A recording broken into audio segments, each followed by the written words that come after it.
Bonjour et bienvenue dans notre temps d'enseignement, dans notre temps de partage de la parole de Dieu. Bienvenue dans notre temps de méditation. Ce temps, nous le prenons pour être au pied du Seigneur, pour apprendre, pour aller un peu plus loin que là où nous nous sommes arrêtés, là où à l'église on apprend, parce que comme je le dis souvent et j'aime à le dire, c'est qu'à l'église on ne peut pas tout enseigner le dimanche. Et je vous conseille d'avoir une église parce que cette plateforme à l'écoute de la parole vient compléter les enseignements. C'est comme des cours de rattrapage, des cours à côté pour continuer à grandir dans la connaissance de Christ. Le but étant de mieux connaître Dieu. Il a dit dans le livre de Jean 17, « La vie éternelle, c'est qu'ils te connaissent, toi le vrai Dieu. » Qu'ils savent comment tu es, comment tu fonctionnes et comment Jésus est aussi. Alors je suis heureux de vous retrouver encore et c'est le voyage que nous faisons depuis bientôt plus d'un an maintenant, depuis plus d'un an, dans la connaissance un peu meilleure. Et je crois et je prie que si vous êtes avec nous depuis déjà un moment, vous avez fait ces pas en avant et vous avez vu votre foi grandir. Nous recevons beaucoup de témoignages et nous sommes reconnaissants au Seigneur pour ce qu'il fait au travers de cette plateforme. Alors nous allons incliner la tête et nous allons recommander ce temps entre les mains du Seigneur. Tendre Père, merci de ce que aujourd'hui encore, tu nous permets de nous retrouver sur cette plateforme et de parler de ta parole, d'échanger de ta parole. Merci pour la vie que tu donnes à chacun de nous. Merci pour le réveil. Seigneur, la vie est plus importante que tout et si nous vivons, c'est que tu n'as pas terminé avec nous. Il y a encore des grandes choses qui arrivent. Cher Saint-Esprit de Dieu, toi qui as été mandaté par le Père pour nous enseigner toutes choses, viens nous parler, viens nous enseigner, viens ouvrir notre intelligence, viens changer quelque chose au-dedans de nous. Nous avons besoin de toi. Merci pour tout. Nous te recommandons ce temps entre tes mains, au nom de Jésus. Amen.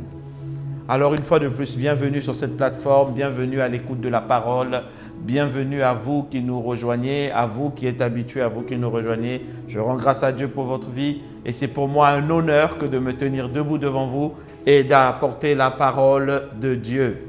C'est aussi pour moi le temps de bénir tous ceux qui travaillent à la réalisation de ce programme, des gens que vous ne voyez pas certainement, mais ils sont nombreux, que le Seigneur leur fasse beaucoup de bien.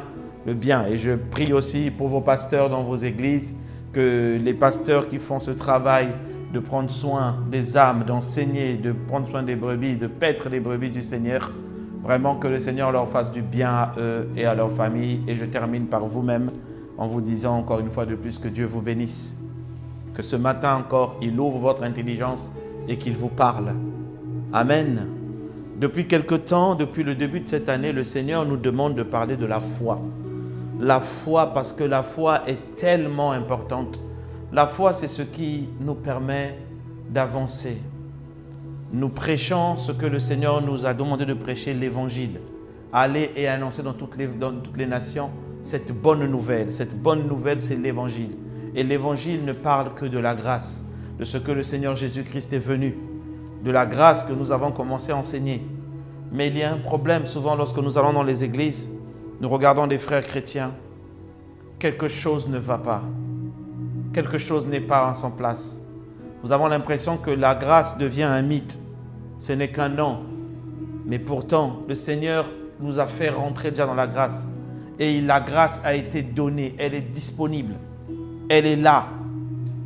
Et dans cette grâce-là, le souci c'est que nous n'arrivons pas à la saisir. C'est comme si vous êtes dans un endroit où il y a beaucoup de cadeaux qui sont autour de vous, mais vous n'avez pas de bras pour les saisir. Vous n'avez pas de quoi les saisir.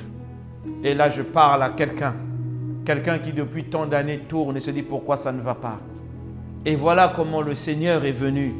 Le Seigneur dit, tout ça c'est bien, mais la grâce s'obtient par le moyen de la foi. Il faut croire. Voilà pourquoi on nous appelle des croyants. Il nous faut développer une foi forte. On ne peut pas être à l'église depuis des années et on a du mal à croire. Vous tous qui me suivez, le Seigneur a déjà fait quelque chose avec vous. Ce sont des témoignages sur lesquels vous devez vous appuyer pour avoir une foi forte. Dans les églises, nous avons prêché sur l'importance de la foi. Mais nous avons oublié que nous devons aussi prêcher sur comment bâtir une foi forte. Comment on fait pour que les brebis aient une foi forte? Comment on fait pour que dans nos églises, les gens aient une foi forte? Et le Seigneur nous a donc demandé, depuis le début du mois, depuis le début de l'année, nous enseignons sur grandir dans la foi. Grandir dans la foi. Dans ce grand thème qui s'appelle grandir ou bâtir une foi forte. Bâtir une foi forte. Parce que c'est bien, nous connaissons les petites foi, les grandes foi, les foi faibles, les foi fortes. Peu de foi, beaucoup de foi. Mais la vérité, c'est que nous devons aller dans une foi forte et grande. Alors, il faut quitter le niveau. Nous avons vu que la foi vient de ce que l'on entend, et ce que l'on entend doit venir de la parole de Dieu. Elle doit venir en continuant à entendre les paroles de Dieu. Parce que dans la version grecque de la Bible, il est dit la foi vient de ce que l'on entend, les paroles du Christ. Les paroles du Christ, c'est les paroles de l'Évangile. C'est les paroles de la grâce. Alors, il ne faut pas s'arrêter à l'entendre une fois. Il faut l'entendre et l'entendre. C'est comme ça que la grâce va commencer à se libérer. Vous allez commencer à croire. Et la foi vient quand on parle de Christ, pas quand on parle de l'Ancien Testament. Pas quand on parle des choses qui ne sont pas de Christ. C'est en Christ qu'il y a la bonne nouvelle. La bonne nouvelle tellement bonne qu'on a du mal à y croire, l'évangile, que quelqu'un a payé pour moi à la croix. Et nous avons dit que le pilier numéro 1 pour bâtir une foi solide, c'est que la foi doit s'appuyer sur l'amour de Dieu. Nous sommes restés, on a fait je pense même 2 sessions dessus. Les gens ne croient plus que Dieu les aime. Les gens ne croient plus que Dieu a un père, qu'il a un cœur de père. Il a un cœur de père. Vous savez, Dieu est juste. Il nous aime, il intervient, mais il ne peut pas aussi, sinon il va se retrouver dans l'injustice. À un moment, il nous aime, mais il met des règles pour tout le monde. Et les règles qui disent, bon, je vous ai donné, la grâce est disponible. Mais non, vous croyez seulement, vous allez saisir. Mais là, les gens ont du mal à croire. Or, ils oublient que le premier pilier pour que l'on puisse croire, c'est l'amour. Jean 3, verset 16. Dieu a tant aimé qu'il a donné Jésus, afin que quiconque croit, avant de croire là, c'est parce que Dieu a aimé. Afin que quiconque croit et la vie ne périsse pas, et la vie éternelle, mais ne périsse pas. Amen. Il nous faut croire. Il nous faut croire. Vous voyez, les événements peuvent se lever à gauche, les événements peuvent se lever à droite. Nous avons dit que l'amour de Dieu doit nous garder. On doit être enraciné dans l'amour. Pas dans nos capacités humaines, mais dans l'amour. Pas dans nos preuves d'actes. Mais parce que j'ai fait ça, je vais recevoir. Non, tu n'arriveras pas. Ça, c'est la loi. Tu dois être enraciné dans l'amour. Tu dois dire, il va le faire. Pourquoi? Parce que Dieu m'aime. Parce que Dieu ne m'abandonnera jamais. Parce que Dieu a fait la promesse. Il faut s'enraciner dans l'amour de Dieu, dans l'amour de Christ. Et vous aurez la paix, parce que la Bible dit, ne vous inquiétez pas. L'amour de Christ qui surpasse toute forme de paix.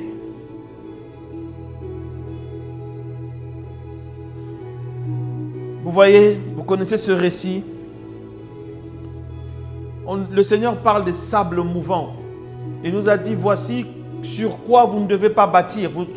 Ce que vous devez enlever dans vos vies lorsque quelque chose, vous êtes en train de croire. Il y a quoi? Il a dit le doute. Le doute. Ne doutez pas, n'abandonnez pas. Parce que votre foi peut démarrer. Et puis, bizarrement au milieu, tu commences à douter. Pourtant, les choses sont en cours. Mais tu commences à douter. Ça veut dire que tu commences à abandonner. Et ça, le Seigneur a dit, combattez les doutes. Nous avons déjà parlé. Il a dit en deuxième point, combattez l'inquiétude. Et nous avons parlé longuement la session dernière sur les inquiétudes. Les inquiétudes bloquent le flux de la grâce dans nos vies. Les inquiétudes bloquent la manifestation de Dieu. C'est comme si Dieu est en train d'envoyer tous les domaines dans lesquels vous vous inquiétez. Souvent, c'est les domaines qui ne marchent pas. Refusez l'inquiétude. De toute façon, on est bien sans inquiétude. Pourquoi prendre l'inquiétude? L'inquiétude vient lorsqu'on commence à regarder aux choses du monde. Refusez de vous inquiéter. Vous connaissez l'histoire du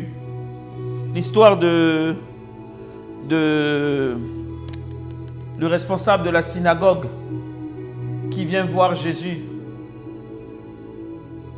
Et au moment où il doit aller, le Seigneur est arrêté par la femme à la perte de sang. Qui à la fois, elle aussi, elle déclenche un miracle imprévu. Au moment où Jésus veut aller, on vient dire à cet homme, laisse tomber, ta fille est morte. Jésus lui se retourne vers lui et lui dit, crois seulement. De la même manière que tu étais venu me voir, crois seulement. Ça veut dire que dans le crois seulement là, crois. N'arrête pas de croire. Ne vois pas les vents s'élever. Parce que le diable a vu, il allait chercher Jésus. On comprenne déjà la personne.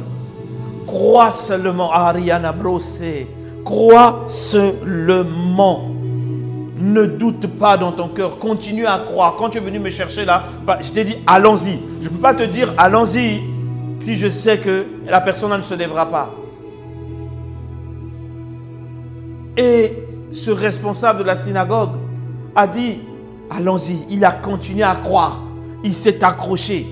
Malgré le fait qu'on lui a dit que ta fille est morte. Quand ils sont arrivés à la maison, ils ont vu les pleurs. Ça, ce sont les vents. Ce sont les choses qui se lèvent pour casser ta foi. La Bible dit que Jésus est rentré dans la chambre. Il a chassé tout le monde. Il a gardé le père, la fille et puis ses disciples. Tabitha Koumi, jeune fille, lève-toi. La fille s'est levée. C'est dit que aucun doute dans le cœur de Jésus, aucun doute. Les gens, ils n'ont pas douté. Les vents se sont levés pour leur dire, bon, laisse tomber.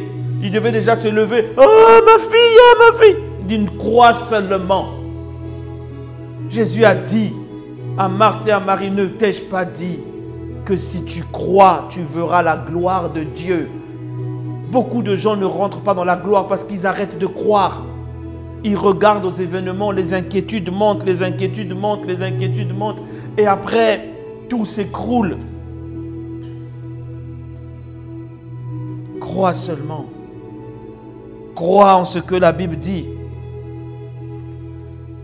Refuse les inquiétudes, refuse les inquiétudes. Tu as perdu trop d'années à t'inquiéter. Laisse le flux couler. Dis, Seigneur, entre tes mains, je recommande cela. Je ne veux pas m'inquiéter. L'inquiétude emmène les maladies, les gastro, les maladies d'estomac, la tension. Tout ça, c'est des maladies de l'inquiétude. Et le diable est un spécialiste pour vous faire lever ces maladies-là avec les inquiétudes. Avec les inquiétudes. Voilà pourquoi Jésus dit dans Matthieu 6, versets 25 à 27, c'est pourquoi je vous dis, ne vous inquiétez pas pour votre vie, de ce que vous mangerez, vous boirez, ni de votre corps, de quoi vous serez vêtus. La vie n'est-elle pas plus importante que la nourriture et le corps n'est pas plus important que le vêtement? Vous voyez ce qu'il est en train de dire? Je vais poursuivre. Il dit que si déjà tu as la vie, Dieu est conscient que la vie là, il faut que tu manges. Il est conscient aussi que si tu as le corps là, il faut qu'il s'habille. Il dit Dieu n'est pas bête, donc il te donne déjà la vie. Ça veut dire qu'il va te nourrir, ça veut dire qu'il va t'habiller. Ne t'inquiète même pas. C'est les plus grands besoins de l'homme. Il dit regardez les oiseaux du ciel. Ils ne sèment ni ne moissonnent. Ils n'amassent rien dans les greniers. Et votre Père les nourrit. Ça veut dire quoi? Ça veut dire que les oiseaux ne foutent rien. Limite, ils sont là pour la déco. Bon, ils mangent quelques insectes, tant mieux encore. Mais il dit, Dieu les nourrit. Il dit, ne vous inquiétez pas. Mais s'il insiste, c'est parce que 3 fois ou 4 fois dans le sermon sur la montagne, il dit, ne vous inquiétez pas. Il dit, ne valez pas beaucoup plus que vous, ne valez-vous pas beaucoup plus que qui de vous, par ses inquiétudes, peut ajouter une coudée à la durée de sa vie? Qui en s'inquiétant, va augmenter sa vie? Personne. Mais la vie est plus importante. Donc, si vous ne vous inquiétez pas de rajouter les jours à votre vie et que vous ne pouvez pas, alors ne vous inquiétez pas. Ne vous inquiétez pas. Je regardais un film une fois où on posait une question à un petit jeune homme qui faisait beaucoup de méditation. Il dit à la personne, pourquoi tu t'inquiètes? Le gars dit, mais c'est normal de s'inquiéter. Il dit, ah non. Il demande pourquoi? Il dit, mais parce que si ton problème a une solution, pourquoi t'inquiètes-tu puisqu'il y a une solution?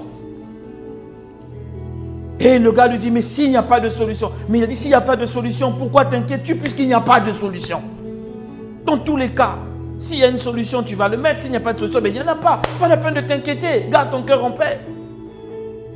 Jésus dit, ne vous inquiétez de rien, de rien, de rien. Matthieu 6, 34, ne vous inquiétez pas du lendemain, car le lendemain aura soin de lui-même. Chaque jour suffit sa peine. Il y a des gens qui ils pensent aux problèmes qui ne sont même pas arrivés. Et si, et si, et si, mais tu as vu, non? Et si, mais non, non, non. Dose, calme, calme, calme, calme, calme. Pourquoi tu commences à me mettre les et si et les et si? On est d'abord pour aujourd'hui. Jésus a dit à chaque jour suffit sa peine. Réglons les problèmes d'aujourd'hui, demain on prendra soin de lui-même. Refusez l'inquiétude. L'inquiétude, il y a des problèmes. Vous savez, Dieu ne donne pas tous les feux verts quand il vous dit il va quelque part. Il ne donne pas tous les feux verts. Il te donne le premier feu vert et tu avances. Quand tu n'as pas dit, bon, là on démarre là, mais le deuxième feu est encore rouge. Marche par la foi. Dans nos projets, c'est ce qui arrive. Souvent, on veut que tout soit vert, vert, vert, vert, vert. Vous avez déjà vu une avenue où tout est vert et puis ça ne passe jamais au rouge? Il y a des moments où il y a certains qui vont être rouges, d'autres vont passer vert parce que les croisements ne sont pas les mêmes. Ne vous inquiétez de rien. Ne vous inquiétez de rien. Philippiens 4, verset 6-7. Ne vous inquiétez de rien, mais en toute chose, par la prière et les supplications, avec action de grâce, faites connaître vos demandes à Dieu. Et la paix de Dieu qui surpasse toute intelligence gardera vos pensées en Jésus-Christ. Gardera vos cœurs et vos pensées en Jésus-Christ. Les inquiétudes saturent le cœur. L'année dernière, nous avons prêché dessus. Sur les inquiétudes, sur le cœur, les pensées. Sature le cœur. Or, le cœur, c'est de là que coulent les sources de la vie. Vous devez refuser de vous inquiéter. 1 Pierre 5, verset 7 dit « Déchargez-vous sur lui de vos soucis, car lui-même prend de soin de vous. » Viens devant lui, décharge-toi. Mais quand tu te lèves, tu ne peux pas te lever de la présence de Dieu avec les mêmes soucis. Il faut que tu dises, je t'ai déchargé mes soucis, Seigneur. Maintenant, j'avance. Maintenant, j'avance. Alors, il y a un point que je voulais développer aujourd'hui avec vous. Il s'agit de deux choses qui diffèrent. Le monde va vous dire, comme je vous disais dernièrement, le doute raisonnable. Il est raisonnable de douter. Il faut refuser ça. C'est un peu comme le stress, c'est normal. C'est la peur. Il faut refuser ça. Il faut dire que ce n'est pas normal. Moi, je ne stresse pas. Les gens vont vous faire croire que s'inquiéter, c'est normal. Tu ne peux pas faire un projet et puis bon, au cas où tu ne t'inquiètes pas, s'il y a des problèmes qui arrivent, tu vis, donc on te croit que tu es un m'en foutiste. Je m'en fous, je m'en fous. Non. Il y a une différence entre s'inquiéter et réfléchir. Le Seigneur nous conseille dans beaucoup de cas de réfléchir, mais pas de nous inquiéter. Les gens s'inquiètent beaucoup. Il y a une différence. L'inquiétude est un sentiment d'impuissance, un sentiment de manque de contrôle, un sentiment qui envoie en disant « ça ne se fera pas ». Là où la réflexion engage un travail actif de la résolution du problème. Est-ce que vous voyez? Je refuse de m'inquiéter, mais j'accepte de réfléchir. Quand une situation se lève devant moi, je refuse de m'inquiéter et d'abandonner et de douter, mais je réfléchis en disant, Seigneur, voici, j'ai avancé, maintenant le deuxième problème est là, donne-moi la solution. Et je réfléchis. S'inquiéter est souvent une réponse émotionnelle aux situations. Et elle est perçue souvent comme incertaine et menaçante. Parce que quand on s'inquiète, on voit les situations comme si ça ne va pas se faire. C'est ça l'inquiétude. L'inquiétude emmène la peur du futur. L'inquiétude montre un sentiment d'impuissance. Une réponse stérile. L'inquiétude tend à tourner en boucle. Tourner en boucle. Là où la réflexion, par contre, elle est objective. La réflexion nous dit, il y a un problème, comment on s'en sort? La réflexion affronte la crise. Là où l'inquiétude dort en disant, Seigneur, comment c'est arrivé? Comment? Tu m'avais dit. Mais il te dit, lève-toi, prends courage. Ne t'inquiète pas, avance. Je serai avec toi. La réflexion a une orientation vers quel acte je vais poser pour résoudre ce problème parce que Dieu m'avait dit et Dieu le fera. J'ai vu vous savez, il y a des moments où Dieu vous parle. Il vous parle d'avance parce qu'il sait que le diable va faire lever les vents. Il vous dit, voici ce que je vais faire. J'ai vécu ça une fois. Le Seigneur me dit, voilà, il faut que tu fasses ceci. Il me montre même la vision du bâtiment où je vais aller récupérer un document. Mais on me dit que pour avoir le document là, tu dois repasser tel examen. Bon, c'était un seul. Mais je vais, la première fois, je tape à côté l'examen. Je dis, oh, mais c'est Dieu qui m'a dit. Deuxième fois, je viens, je tape à côté. 6 mois après, je reprends, je tape à côté. Rien. Mais c'est Dieu qui m'a dit. Troisième fois encore, je vais m'inscrire. Je travaille. Je vais la troisième fois. Je trouve, j'ai finalement obtenu l'examen et j'étais content. Et maintenant, je me rends dans le bâtiment. C'était un bâtiment que je connaissais à l'époque. J'arrive à me dire, non, ce n'est plus ici. Vous devez aller dans tel endroit. Et quand je vais à cet endroit-là, je vois le bâtiment et que le nouveau bâtiment était exactement celui que j'avais vu en songe. Je me suis assis. J'ai dit, Seigneur, mais pourquoi donc j'ai été confronté 3 fois avant d'y arriver? Mais vous savez, quand j'ai eu ce document m'a ouvert tellement de portes et m'a emmené là où je suis aujourd'hui. C'était important. Mais finalement, pour l'avoir, si j'avais lâché ma foi, j'aurais dit, bon, c'est pas grave, c'est pas important, je vais faire autre chose. Il y a des moments où vous devez persévérer, vous devez réfléchir. Vous ne devez pas abandonner, vous ne devez pas vous inquiéter. Vous devez réfléchir à trouver la solution. La réflexion emmène un contrôle conscient. Réfléchir implique de se concentrer. On doit se concentrer, on doit travailler, être concentré, prendre des actions, entreprendre. Ne pas s'attarder sur les erreurs. Et il y a une différence clé entre les deux. L'inquiétude est basée sur la peur, là où la réflexion est basée sur la recherche et la compréhension des solutions qu'on peut apporter. Vous devez réfléchir aux choses, mais vous ne devez pas vous inquiéter pour les choses. Vous devez réfléchir où vous allez trouver la solution et non pas vous inquiéter jusqu'à ce que ça vous emmène dans le doute et dans l'abandon. La Bible dit quoi dans le livre de Proverbes 3, verset 5? Confie-toi en l'Éternel de tout ton cœur. Ne t'appuie pas sur ton intelligence. Reconnais-le dans toutes tes voies. Il va et il les aplanira. Confie-toi à l'Éternel. Tu mets ta confiance en lui et tu avances. Luc 14, verset 28. Il dit, car lequel de vous, s'il veut bâtir une tour, ne s'assied pas d'abord pour calculer la dépense et voir s'il a de quoi terminer. C'est ça la réflexion. Chaque chose qu'on entreprend, asseyez-vous, réfléchis. Donne-toi les moyens. Dis-toi où est-ce que je trouve le Seigneur. À ce niveau, qu'est-ce que je ferai?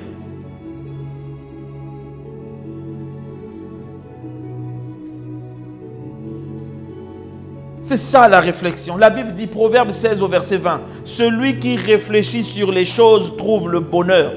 Et celui qui se confie en l'Éternel est heureux. Celui qui réfléchit sur les choses trouve le bonheur. Il y a des gens qui n'aiment pas réfléchir, ils aiment les choses faciles. Ah, Dieu a dit donc il faut que ça se fasse. Oui, Dieu a dit, assieds-toi, demande-lui Seigneur, comment cela se fera-t-il?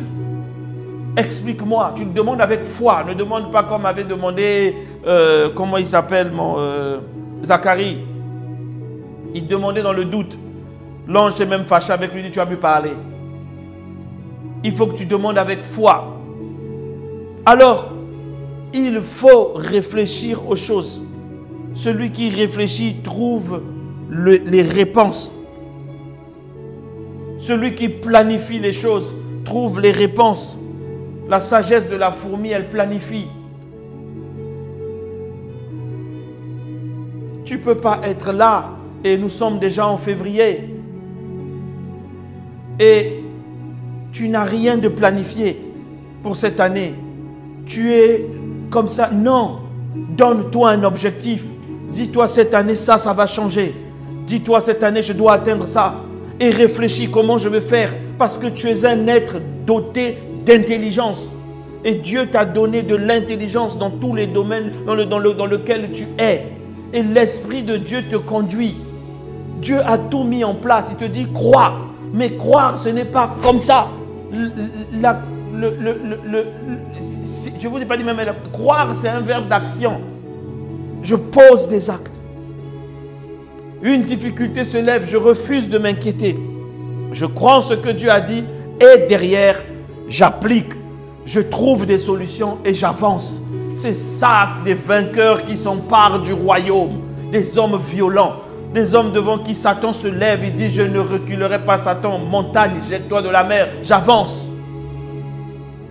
Quand on dit ce n'est pas possible, ils disent non, c'est possible. Pourquoi? On va s'asseoir et on va trouver la réponse. Parce que la Bible déclare dans le livre de Philippiens, je puis tout par celui qui me fortifie. Je puis tout par celui qui me fortifie. Je vais raconter je vais finir avec cette anecdote. C'est un monsieur dans une entreprise très connue. C'était raconté par un serviteur de Dieu qu'on appelait, il est aujourd'hui parti, on l'appelait Norman Vincent Peale. Norman Vincent Peale raconte cette histoire où ils sont dans une réunion et le monsieur, ils sont en train de parler.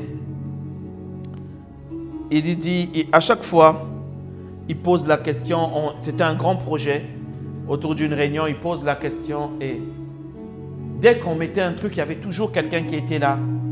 Mais oui, mais vous n'avez pas tenu compte de ça. Mais si, mais vous n'avez pas tenu compte de ça. Mais là, toujours dans la négation, toujours dans le négatif. Et puis au bout d'un certain moment, il y a un monsieur qui était là, très charismatique, très droit. Les gens savaient qu'il était quelqu'un qui remportait beaucoup de projets. Et puis il lui dit, jeune homme, depuis qu'on commence à travailler là, dès qu'on met quelque chose, tu es toujours dans oui, mais, vous n'avez pas tenu oui, mais, oui, mais, oui, mais. Il dit, mais c'est normal, il faut qu'on regarde les choses, il faut qu'on se pose des bonnes questions. Il dit, ok. Il dit, mais sur cette table-là, tout le monde sait que me connaissent au moins et savent comment je travaille. Et donc lui, il répond à l'ancien en disant, ok, bah alors donnez-nous votre secret hein, pour que nous puissions avancer. Et le monsieur ouvre son porte-monnaie, il sort une carte dans laquelle étaient écrits quelques mots, il donne aux jeunes, il dit, lisez cela très fort. Il dit, lisez. Et donc il prend la carte, il lit Philippiens 4, verset 13. Je puis tout par celui qui me fortifie. Et il lui dit, voilà. À compter de maintenant, au lieu de nous dire les oui, mais, réfléchissez à comment retrouver le problème. Résoudre le problème. Parce que je ne suis pas de ceux qui m'arrêtent sur des oui, mais. Je suis de ceux qui trouvent des solutions parce que celui qui est en moi me fortifie et je puis tout par lui. Silence sur la table. Et vous savez quoi? Le projet a été mené jusqu'au succès. Ils ont rencontré des difficultés, ils ont fait face à cela, ils sont passés jusqu'au succès du projet. Mais vous êtes un projet de Dieu. Le diable ne veut pas que tu puisses réussir. Le diable ne prend pas plaisir. Alors, au lieu de vivre dans les oui, mais, oui, mais, oui, mais, oui, mais, lève-toi. Lève-toi et réfléchis aux solutions. La Bible dit, celui qui réfléchit aux choses trouve des réponses, trouve le bonheur. Réfléchis. Tu as un cerveau, que tu sois vendeuse, que tu sois vendeur, que tu sois commercial, que tu sois directeur, que tu sois, refuse de t'inquiéter.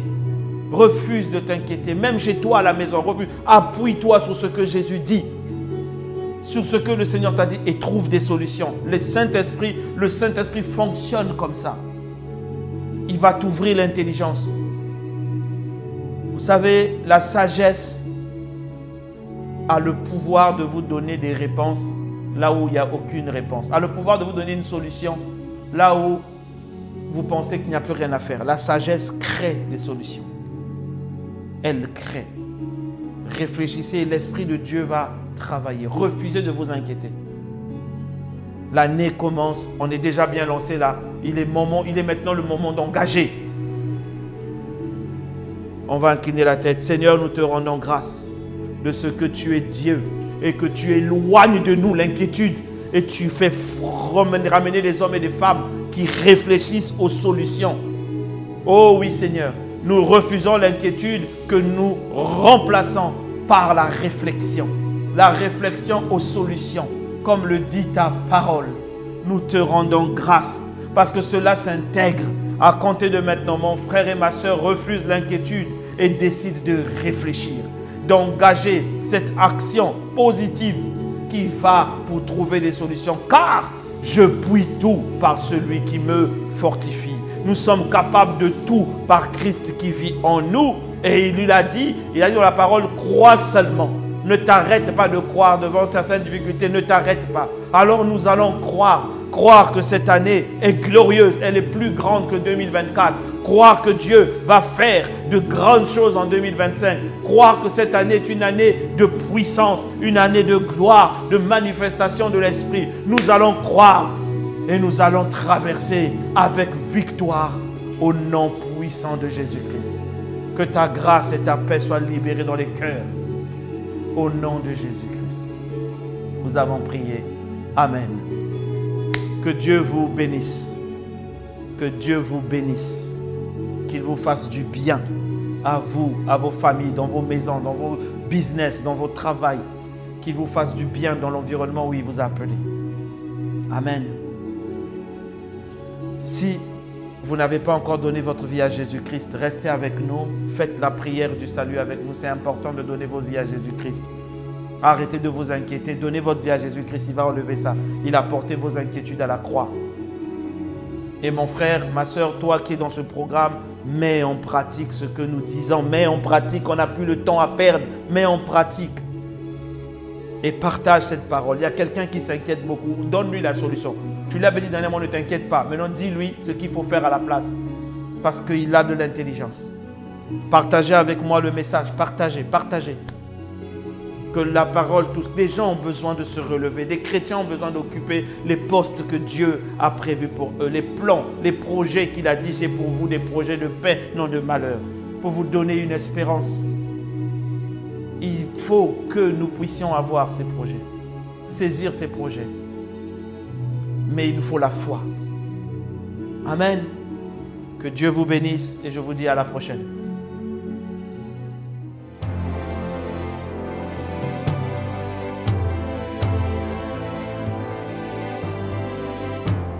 Ô Seigneur Dieu,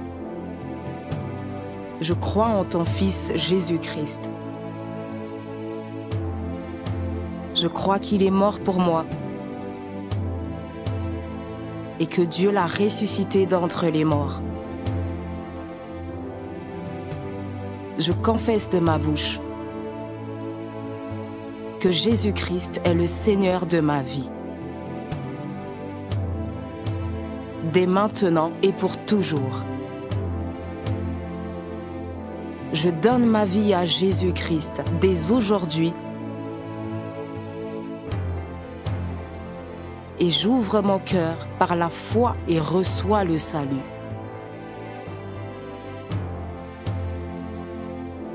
Je reçois maintenant la vie éternelle dans mon esprit. Merci Seigneur d'écouter ma prière. Mes péchés ont été lavés par le sang de Jésus.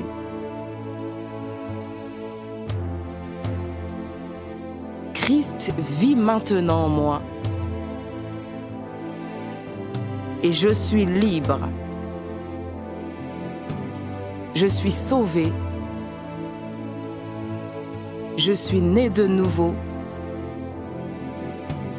Et dès aujourd'hui, je marche en ayant conscience de ma nouvelle vie en Jésus-Christ. Amen.